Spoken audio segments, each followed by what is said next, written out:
kam folë në rrjetet sociale disa herë deri tash për këto dy çështje tepër të rëndësishme.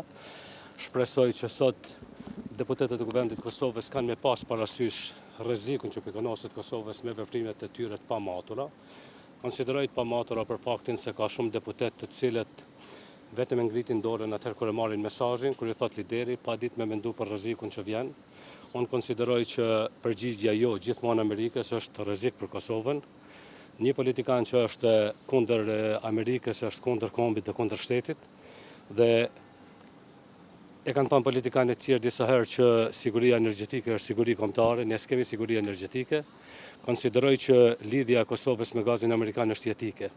Andaj, dy gjëra të rëndësishme, unë mendoj që deputetët duhet ta kenë parasysh Kosova duhet të ketë kyçje në gazin amerikan me patjetër, edhe duhet shfuqizohet vendimi për serbizimin e Kosovës. Ligji i deformuar i shtetësisë që është aplikuar në mars të vitit 2006 dhe është futur në fuqi me 22 maj të këtij viti, do të thotë serbizimi i Kosovës. Ka qenë një ligj për shtetësinë e Kosovës i vitit 2013, këta kanë shfuqizuar atë dhe këtë që kanë bërë konsiderojnë ligj të moderuar, modernizuar e tjera. Nuk e kuptoj cili është modernizimi i këtij ligji, derisa kanë të drejtë të aplikojnë serb prej gjitha anëve, gjithandej konsullatave, ambasadave të Kosovës nëpër botë dhe do të aprishin demografinë e popullit në Kosovë. Unë për vetes si qytetari i këtij vendi e shoh rrezikun që nëse regjistrohen, do të thotë edhe me dokumentacionet e strukturave legale, që këta veç e kanë pranuar atë, që do të thotë edhe rojat e urës kanë shu dokumente, dhe të gjitha ta pranohen, ne do t'i kemi shtetas Kosovës dikun, për shembull, brenda 2 vite mund të kemi 1 milion serb, që do të thotë më nuk bëhet fjalë për shumicë shqiptare. Nuk ka rëndësi nëse ata vinë me jetu në Kosovë ose jo, e rëndësishme është që ata do të prishin demografinë e vendit, do të marrin pushtetin dhe do të krijojnë probleme të gjithë kohën që edhe njëherë bota të mblidhet për Kosovën, që do të thotë ndarje e Kosovës. Ne kemi parasysh që edhe në vitin 1937 memorandumin e Çubrilovicit, pastaj Çosicit, Miloševićit, ndarja e Kosovës. Dhe këtu do të përfitojnë edhe kriminalet më të mëdhenj.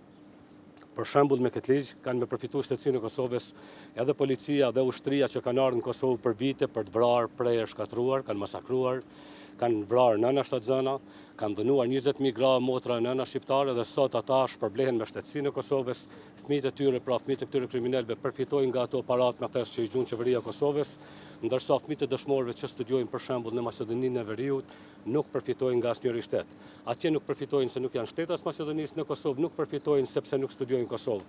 Pra, në këtë rast kem pas 100.000 arsye tjera për të shënuar aty. Kam dashur ndalem vetëm në këto dyja që Kosova të lidhet me gazin amerikan dhe shfuqizimi i ligjit i përkthyer në serbizim të Kosovës. Kaq, përndryshe, unë mendoj që populli ka me durimi ka humbë dhe një ditë ka me marrë fjalën populli. Pastaj, këta në këtë qeveri që kemi kanë ardhur nga rruga, e din fuqinë e popullit.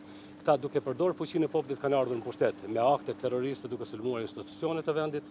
Dhe tani këta duhet ta dinë sërish se populli ka fuqinë e njëjtë, por pa ato akte terroriste, por sigurisht që nuk do të lejoj më që Kosova shkatërrohet. Faleminderit shumë.